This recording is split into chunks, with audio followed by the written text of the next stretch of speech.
నమస్కారం. ఘంటారావానికి స్వాగతం. ముందుగా ప్రధానాంశాలు. తిరుపతి పద్మావతి మహిళా వర్సిటీలో సిట్ దర్యాప్తు.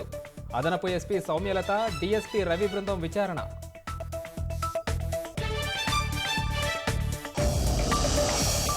ఓటమి భయంతోనే వైకాపా హింసాకాండ.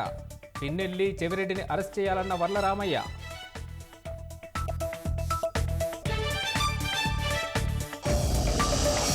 పోలీసుల తీరుతో వైకాపాకు భయం పట్టుకుందన్న సీఎం రమేష్. ఐపాక్ సమావేశంలో జగన్ గొప్పలు పోయారని విమర్శ.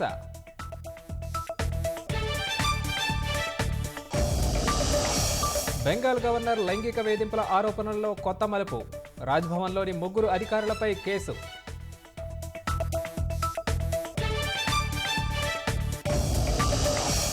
దక్షిణ అండమాన్లో చురుగ్గా నైరుతి రుతుపవనాలు. రేపటికి బంగాళాఖాతంలోని ఆగ్నేయ ప్రాంతాలకు విస్తరణ.